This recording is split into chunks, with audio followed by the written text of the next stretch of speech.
नमस्कार साथियों, मैं इंजीनियर आशीष कुमार आप सभी के बीच एक बहुत अच्छी खबर लेकर आया हूं। हालांकि ये वैकेंसी का अब बहुत ज़्यादा व्यापक रूप से फैलाव होता जा रहा है और बच्चों का इंटरेस्ट इसमें काफ़ी बढ़ता जा रहा है। ऐसा इसीलिए मैं कह रहा हूं क्योंकि जिस तरह से बिहार इलेक्ट्रिसिटी बोर्ड की वैकेंसी को लेकर पिछले 5 सालों से आपाधापी चल रही है, वैसे में पावर ग्रिड की वैकेंसी एक आशा की किरण जगाती है। और निश्चित रूप से आप जानते हैं कि एक इलेक्ट्रिकल का, चाहे आप डिप्लोमा से हो तो आपकी डिप्लोमा ट्रेनिंग की एग्जामिनेशन 5 दिसंबर को होनी है।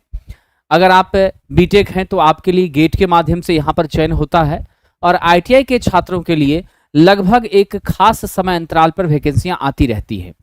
तो आईटीआई के लेवल पर जो वैकेंसी आती है पावर ग्रिड में, उसके पद का नाम है जूनियर टेक्नीशियन ट्रेनिंग। आज हम उसी के बारे में विस्तार से चर्चा करेंगे और इसमें काफ़ी अच्छे पद आए हैं, क्योंकि जब नौकरियों का अकाल रहता है इसका मतलब है कि सरकारी नौकरियां जब टेक्निकल सेक्शन में कम रहती हैं, वैसे समय पर छोटे छोटे सेक्टर्स की भी जॉब्स अगर आती हैं, भले उसमें 200 पद हों, 300 पद हों, 700 पद हों, 400 पद हों, तो उसको लेकर के आपको चिंता नहीं करनी है। आपको ये सोचनी है कि एक सीट हमारी कैसे कंफर्म हो जाए। तो आइए, पावर ग्रिड ने वैकेंसी निकाली है और इस वैकेंसी का लास्ट डेट है, आप याद रखेंगे, 12 दिसंबर तक फॉर्म भरना है।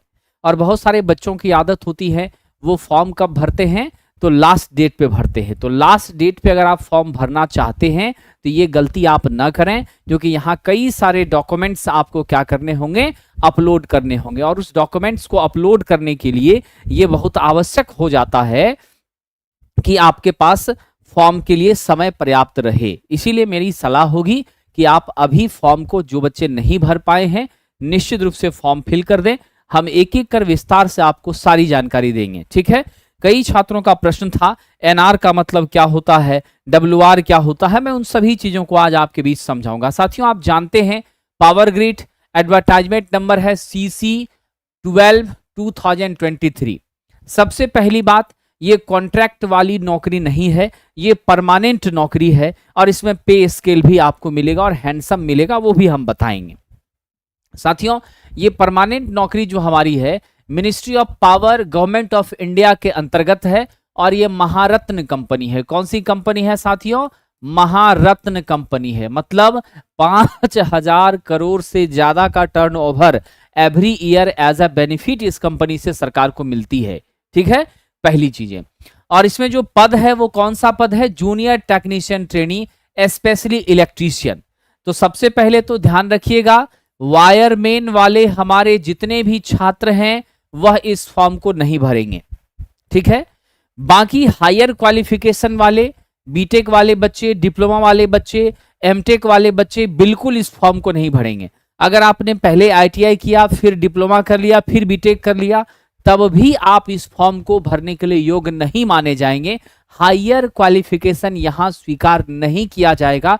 सिर्फ और सिर्फ किसे स्वीकृति है? आईटीआई, एनसीवीटी या एससीवीटी से हैं, उससे कोई विशेष अंतर नहीं है, लेकिन एनसीवीटी वाले बच्चे ही निश्चित रूप से ज्यादा फेवरेबल माने जाते हैं। और एससीवीटी वाले जो सरकारी कॉलेज के हैं वो ये ना सोचें कि हम योग्य नहीं है, वो भी योग्य हैं, वह भी इस फॉर्म को भरेंगे। लेकिन आपका आईटीआई जो है वो इलेक्ट्रीशियन ट्रेड से होना चाहिए, बाकी दूसरे किसी ट्रेड से नहीं होना चाहिए, फिर आप इस फॉर्म को भर सकते हैं। पहली महत्वपूर्ण जानकारी।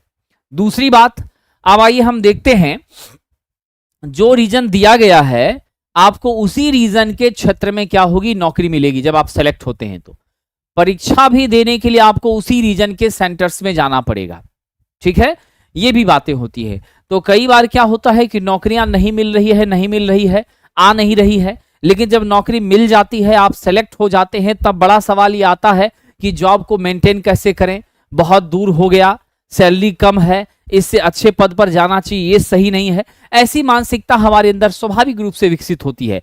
तो सबसे पहले आप ये सोच लीजिए अप्लाई करने से पहले कि किस रीजन में आपको जॉब करनी है।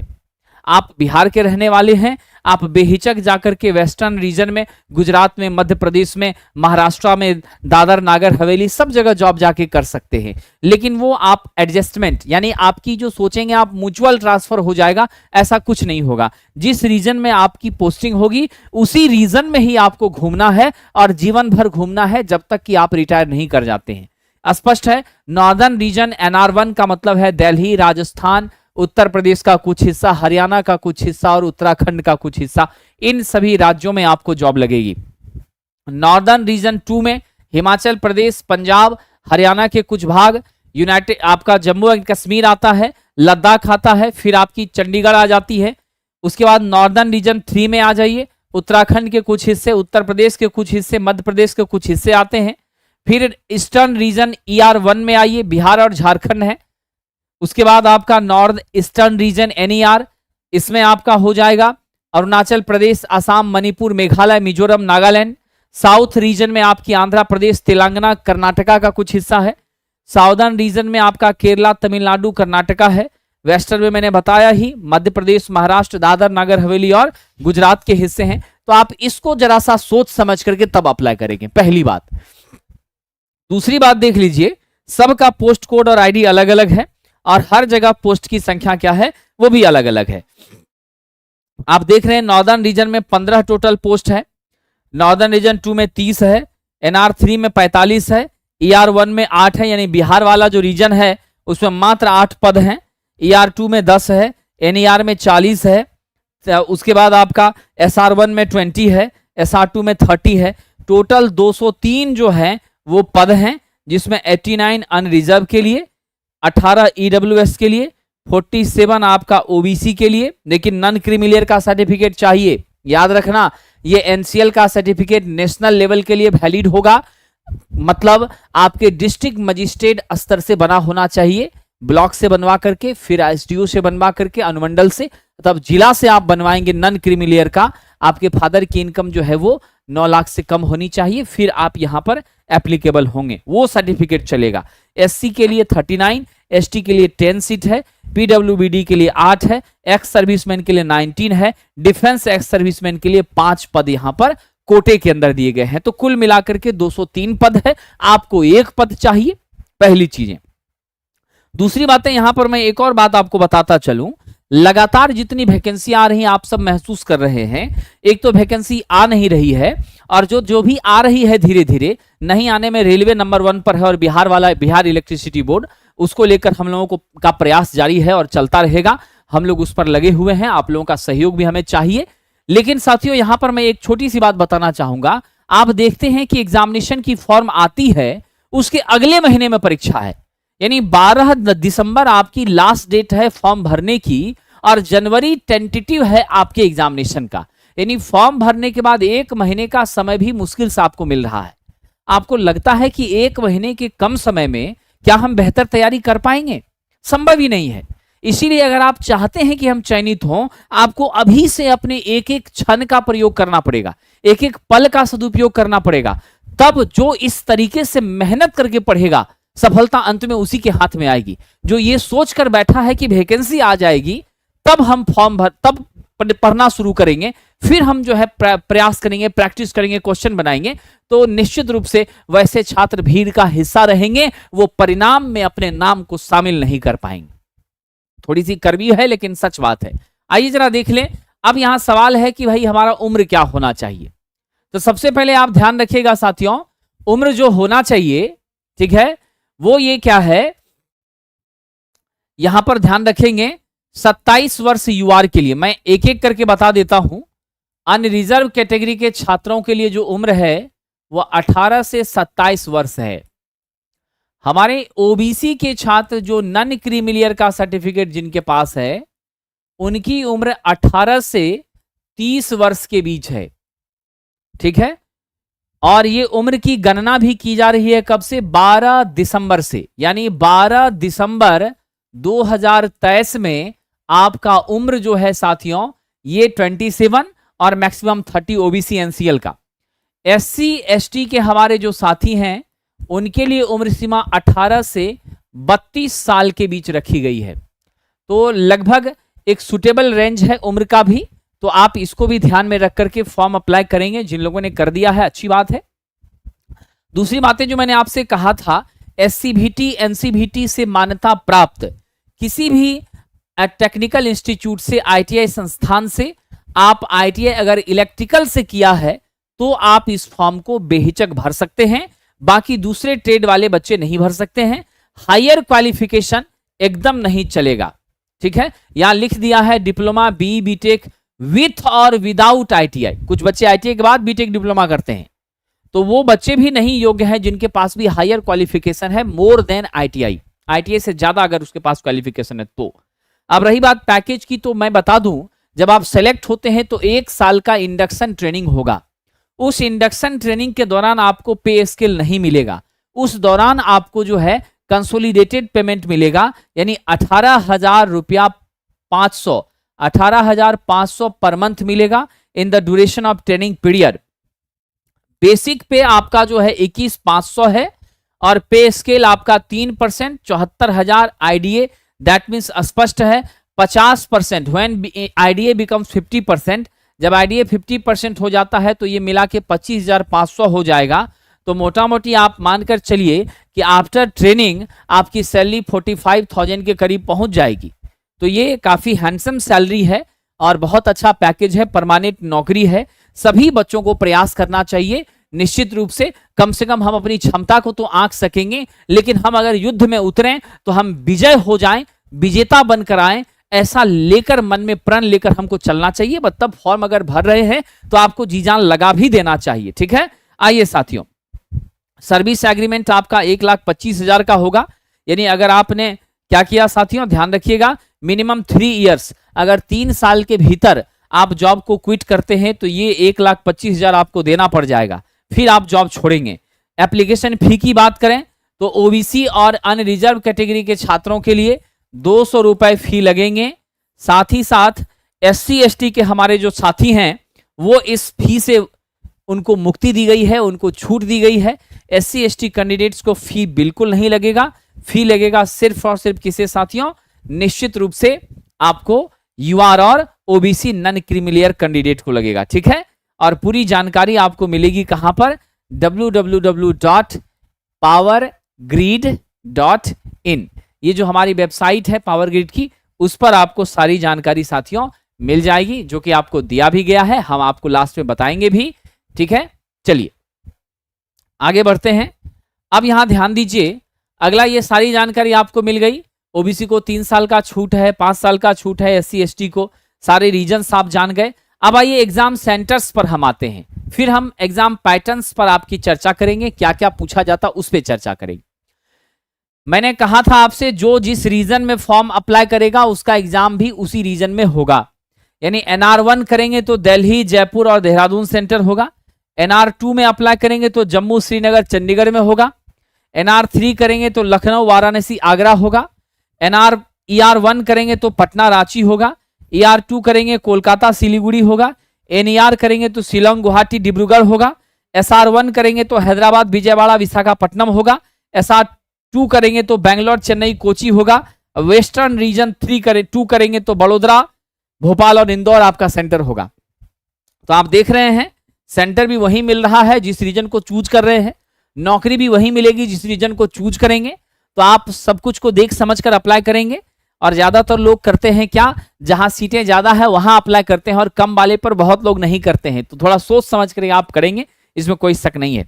साथियों, ये फी जब एक बार आप सबमिट कर देंगे तो बिल्कुल आप ये मान लीजिए कि दोबारा से उसमें कोई रिफंड वगैरह का कोई पॉलिसी नहीं है, आपका फी रिफंड नहीं होगा। ये परेशानी आपको झेलनी है, तो इसलिए थोड़ा सावधानी रख करके आप भरेंगे। ठीक है, सिंगल डे सिंगल सेशन में एग्जाम होगा, इसीलिए आप एक ही रीजन में अप्लाई कर सकते हैं। आप ये सोचेंगे कि हम दोनों में कर देते हैं, तीनों में कर देते हैं, तो आपका गलत हो जाएगा, क्योंकि सेम टाइम में सभी रीजन में परीक्षाएं होंगी, इसीलिए किसी एक रीजन में ही आप अप्लाई करेंगे। चलिए अब आते हैं हम डॉक्यूमेंट्स क्या क्या चाहिए, फिर हम परीक्षा पैटर्न सिलेबस पर चर्चा करेंगे। डॉक्यूमेंट्स चाहिए साथियों, पासपोर्ट साइज का फोटोग्राफ, उसके बाद चाहिए सिग्नेचर ब्लू या ब्लैक इंक में, उसका भी आपका स्कैन करके। फिर डेट ऑफ बर्थ के लिए मैट्रिक सर्टिफिकेट चाहिए, यानी तो भारत सरकार के द्वारा जो जन्म प्रमाण पत्र मिलता है वो चाहिए। फिर आपका ITI का मार्कशीट चाहिए, सभी जो आपको marksheets of all year, semester wise चला है तो उसका, ईयर वाइज चला है तो दोनों साल का, फर्स्ट और सेकेंड ईयर का। ठीक है, तो वो आपको सर्टिफिकेट चाहिए, यानी कि qualification certificate, marksheet requirement can be scan in 1 PDF। सबको इकट्ठा करके एक साथ स्कैन करिए, PDF बना के अपलोड कर दीजिए। फिर आपको गवर्नमेंट PCU के लिए प्रॉपर चैनल से आप जो अप्लाई किया तो no objection certificate, that means आप अगर कहीं जॉब में है फिर अप्लाई कर रहे हैं तो वहां से एनओसी भी आपको देना है। तो जो नए कैंडिडेट हैं जिनको जॉब कहीं नहीं है उसको इसकी जरूरत नहीं है, पहला, दूसरा, तीसरा और चौथा चलेगा। ईडब्ल्यूएस का सर्टिफिकेट वो भी आपको देना है एक्चुअल फॉर्मेट पर, गवर्नमेंट ऑफ इंडिया के फॉर्मेट पर। ओबीसी एनसीएल है तो उसका सर्टिफिकेट देना है। जॉब एक्सपीरियंस वाले का वो अपना जो लोग हैं उनको देना है, जो नहीं है उनको नहीं देना है। तो आप ये मत सोचिएगा कि सब हमको फिल करना है, आप जॉब में है ही नहीं, एक्स सर्विस में है ही नहीं तो आपको नहीं अप्लाई करना है, वो सब चीजें आपको अपलोड करने की कोई जरूरत है ही नहीं। ठीक है, अब जब आपका सिलेक्शन हो जाता है, आफ्टर दैट सभी डॉक्यूमेंट हार्ड कॉपी में वेरिफिकेशन के लिए आपसे मांगा जाएगा। आपका मेडिकल फिटनेस टेस्ट भी होगा। एग्जाम तो सिर्फ एक ही है, समझ गए, दूसरा कोई एग्जाम यहां पर नहीं है।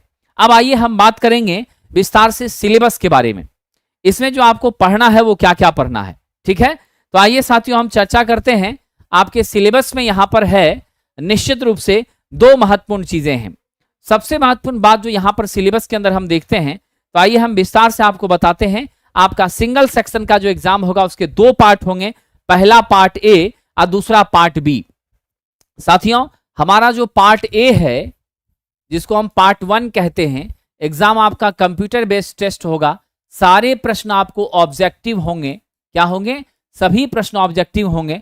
पार्ट 1 में 120 क्वेश्चन होगा, यह हिंदी इंग्लिश, ध्यान रखिएगा, यह जो प्रश्न होगा आपको दोनों भाषाओं में होंगे, हिंदी और इंग्लिश भाषा में प्रश्न होंगे और 120 क्वेश्चन होंगे। और यह 120 क्वेश्चन ओनली आपके इलेक्ट्रीशियन ट्रेड से होगा। कहां से होगा? इलेक्ट्रीशियन ट्रेड से। मैं जल्द ही आपको पावर ग्रिड के प्रीवियस क्वेश्चंस आपको डिस्कस भी करूंगा और आपको बताऊंगा भी। आप देखेंगे कि बहुत कठिन लेवल नहीं है। आप जिस लेवल से तैयारी कर रहे हैं निश्चित सफलता आपको मिल जाएगी। हमारी जो बुक है रुक्मिणी की, वहां से सभी क्वेश्चन टच हो रहे हैं, कुछ उससे बाहर नहीं जा रहा है। साथ ही साथ आप लोग जो टेस्ट देते हैं वहां से भी सारा क्वेश्चन मिलता है। तो 120 क्वेश्चन आपको टेक्निकल रहेगा। इसमें महत्वपूर्ण चैप्टर्स मैं बता देता हूं, मशीन का जितना चैप्टर है उसे आप जरूर पढ़ लीजिएगा। साथ ही साथ आपका अर्थिंग हो गया, वायरिंग हो गया, ये सब चैप्टर, अर्थिंग हो गया, वायरिंग हो गया, इससे भी काफी प्रश्न हैं। एसी थ्योरी से आपका प्रश्न है। फिर आप देख लीजिए मेजर चैप्टर में तो पावर सिस्टम, जिसमें generation, transmission, distribution, switch gear protection, आपका जितना भी different types of circuit breaker है, सेफ्टी डिवाइसेस हैं, ये सब चैप्टर्स मुख्य रूप से हैं और यहां से प्रश्न काफी ज्यादा मात्रा में पूछे गए हैं। न्यूमेरिकल्स बहुत नहीं है, आप देखें तो 120 में 25 से 30 क्वेश्चन मैक्सिमम न्यूमेरिकल जा रहा है। बाकी थ्योरेटिकल क्वेश्चन है, लॉजिकल क्वेश्चंस हैं, अच्छे प्रश्न हैं। कुछ पोर्शन आपको इलेक्ट्रॉनिक्स का भी डाला गया है, तो मैं विस्तार से उस पर जब क्वेश्चन डिस्कस करूंगा तो एक एक करके मैं बताता चलूंगा कि किस चैप्टर से कौन सा है। लेकिन इस 120 प्रश्न को मात्र 1 महीने में आप अगर कवर करना चाहते हैं, क्योंकि आपके पास सिर्फ दिसंबर है, जनवरी में पता नहीं शुरुआत जनवरी में लेता है या 15 के बाद लेता है, लेकिन जनवरी में एग्जाम निश्चित रूप से ले लेगा। तो 1 महीने के समय के लिए अगर आप इसको पूरी तरह से कवर करना चाहते हैं तो आप 6 आवर सेल्फ स्टडी करिए, कम से कम 6 आवर सेल्फ स्टडी करिए, क्वेश्चन प्रैक्टिस करिए। ठीक है, साथ ही साथ हमारी जो बुक है रुक्मिणी की इलेक्ट्रिशियन थ्योरी, उसके जितने भी अस्मरणीय तथ्य उसको कमांड करिए, एक एक क्वेश्चन को आप लगाने का प्रयास कीजिए। जहां दिक्कत होती है हमसे आप संपर्क करिए, पूछिए। ठीक है, बाकी मैं प्रश्न की चर्चा भी आपके साथ करूंगा। पार्ट 1 के जस्ट बाद हमारा पार्ट 2, इसमें 50 क्या है साथियों? पार्ट 2 में क्या है? 50 क्वेश्चंस हैं। ये 50 क्वेश्चन जो रिसेंट वाला मैंने देखा है उसमें मैंने महसूस किया है 15 क्वेश्चन आपको इंग्लिश से पूछा जा रहा है। कंप्रीहेंशन है, आइडम फ्रेज है, एंटोनिम सिनोनिम है, 15 क्वेश्चन इंग्लिश से है। ठीक है, 17 क्वेश्चन जो है साथियों वो मैथ से है और 18 क्वेश्चन जो है वो आपकी रीजनिंग से है। मैं ओरिजिनल क्वेश्चन आप लोगों को भेजूंगा भी टेलीग्राम पर, साथ ही साथ मैं ओरिजिनल क्वेश्चन का आपके बीच डिस्कशन भी टेक्निकल क्वेश्चंस का जरूर करा दूंगा। तो ये कॉम्बिनेशन है। जीके मैंने देखा कि ना के बराबर है, लेकिन आप मानकर चलिए 50 नॉनटेक के क्वेश्चन में इंग्लिश, मैथ, रीजनिंग और थोड़ा बहुत जीके रहे तो रहे, ये स्थितियां रहेंगी। तो आप अपनी तैयारी का पैटर्न इसी तरह से रखेंगे। ठीक है, तो इन सभी चीजों को कवर करने, क्योंकि इंग्लिश थोड़ा सा टफ लगता है बच्चों को, बट ऐसी बात है नहीं, इंग्लिश बहुत कठिन है नहीं, अगर आप लग जाएंगे तो सब हो जाएगा। मतलब मेरे कहने का है कि आपको 3 से 4 घंटे यहां देने हैं और 6 आवर्स आपको देने हैं कहां पर, पार्ट 1 के लिए। टोटल 170 क्वेश्चन साथियों, और आप कंफर्म हो जाइए हमारे इस 6 और 4 कम से कम 10 आवर की सेल्फ स्टडी, मोटा मोटी समझें तो 8 to 10 आवर की सेल्फ स्टडी निसंदेह आपकी जिंदगी बदल देगी। रेलवे जब तक वैकेंसी लेकर आएगा, हालांकि आना ही है, बिहार इलेक्ट्रिसिटी बोर्ड को लेकर 3 तारीख को कैंपेन होना है ट्विटर, और फिर हम लोग जल्द ही फिजिकल प्रोटेस्ट की ओर बढ़ेंगे। मैं बहुत सारे साथियों से मेरी थोड़ी नाराजगी भी है, बच्चे जिस तरह से हमसे पूछते हैं कि सर कब वैकेंसी आएगा, कब आएगा, लेकिन फिजिकल प्रोटेस्ट की जब बात आती है तो बच्चे पीछे हट जाते हैं। तो आप जब तक सामने नहीं आएंगे, आप जब तक अपने लिए खड़े नहीं होंगे, कोई और व्यक्ति आपके लिए कितना कुछ कर सकता है। तो इसलिए आपकी भी जिम्मेदारी बनती है। तो 3 तारीख को हम सब लोग ट्वीट करें और उसके बाद फिर आगे की चीजों पर हम लोग आगे कार्रवाई करेंगे और एक डेट निर्धारित करके हम उस पर फिजिकल प्रोटेस्ट भी लाएंगे। जब तक दबाव नहीं बनेगा, बिहार के इलेक्ट्रिसिटी बोर्ड की वैकेंसी 8000 से ज्यादा पद खाली है, निश्चित रूप से आनी है, लेकिन कब आनी है यही बड़ा सवाल खड़ा हो रहा है। उसको लेके जागना होगा और जगाना भी होगा अपने साथियों को, ठीक है। तो अगर आप अभी जम के लग जाते हैं तो ये वाली तैयारी बिहार वाले पावर ग्रिड में भी आपको मदद पहुंचाने वाली है, क्योंकि जो स्टैंडर्ड हमने देखा है बहुत विशेष अंतर नहीं है, लगभग टैली ही कर रहा है। हो कुछ चैप्टर्स यहां एक्स्ट्रा भी पढ़ने हैं। तो 10 घंटे का सेल्फ स्टडी आप करिए अगर आप इस जॉब को अचीव करना चाहते हैं। अब एक आखिरी बात आती है कट ऑफ की, तो आइए जरा हम चर्चा कर लें। कट ऑफ पर बहुत कुछ बोलना अभी उचित नहीं है, लेकिन मैं इतना जरूर कह सकता हूं कि आपको एक्स्ट्रा टाइम मिलता भी नहीं है परीक्षा के दौरान, ये भी आप ध्यान रखिएगा, ठीक है। और दूसरी बातें क्या हैं, तो आपको जो हमारी एग्जामिनेशंस हैं वो आपको कैसे होती हैं, कंप्यूटर बेस्ड टेस्ट के माध्यम से होती हैं। और यहाँ पर आप देख लीजिए 30% जो है आपको कह रहा है the trade test will be qualifying in nature and qualify marks in test shall be 40%। देखिए यहाँ मेंशन कर दिया है कि आप जो टेस्ट 1 है यानी पहला जो एग्जाम है आपका टीयर 1, वो देने के बाद वहां पर आप जो क्वालिफाई करते हैं तो 40% मार्क्स आपके मेरिट लिस्ट में यहां से जोड़ा जाएगा। यानी इसमें अच्छा स्कोर करना बहुत जरूरी है। और उसके बाद हम क्या करेंगे, यहां से 30% for reserve category candidates and 40% for unreserve, ये तो डॉक्यूमेंट वेरिफिकेशन में हो गया। उसके बाद रेस्ट हमारा जो होगा weightage in final, the respective category in respective region trade test shall not carry any weightage in final merit list. यानी 40% वेटेज लिया जाएगा आपका निश्चित रूप से टेस्ट 1 से, यानी मेन रोल इसी का प्ले हो रहा है, ठीक है। उसके बाद दूसरी बात यहां पर ध्यान दीजिएगा कि ट्रेड टेस्ट भी आपका आयोजित होगा। यह ट्रेड टेस्ट सिर्फ क्वालिफाइंग नेचर का होगा, इससे मेरिट लिस्ट में कुछ नहीं जोड़ा जाएगा, ठीक है। और जो 30% है वो रिजर्व कैटेगरी से कंसीडर होगा। बाकी आपका जो जोन है, NR1 है, ER है, उस जोन के हिसाब से मेरिट लिस्ट बनेगा। ये जो सोचेगा ओवरऑल नहीं, जोन वाइज मेरिट लिस्ट बनेगा। और मेरिट लिस्ट के बाद यहां कह दिया है 1:345 मोर वैकेंसी एडवर्टाइजमेंट, यानी 1/5 का रेशियो, यानी कि हमारी टोटल पद है 203, तो लगभग 1000 छात्रों को स्किल टेस्ट के लिए बुलाया जाएगा। और स्किल टेस्ट होने के बाद तब जाकर के उनका फाइनल सिलेक्शन की प्रक्रिया होगी, फिर मेडिकल वगैरह होगा। ये तरीका है साथियों। तो मैं जनरली बता दूं कि आपको कम से कम ये जो 40% लाना है, ये मिनिमम क्वालिफाइंग मार्क्स है। इसका ये मतलब मत समझिएगा कि 40% लाने पे मेरा सिलेक्शन हो जाएगा। आपको कम से कम जो लाना है, जो पिछला एनालिसिस रहा है, अगर आप UR कैटेगरी से हैं तो आप मानकर चलिए 70 से 80% आपको स्कोर करना होगा। अगर आप OBC में हैं तो आप मानकर चलिए साथियों कि आपको 67 से लेकर के यहां भी 75 के बीच जाना होगा।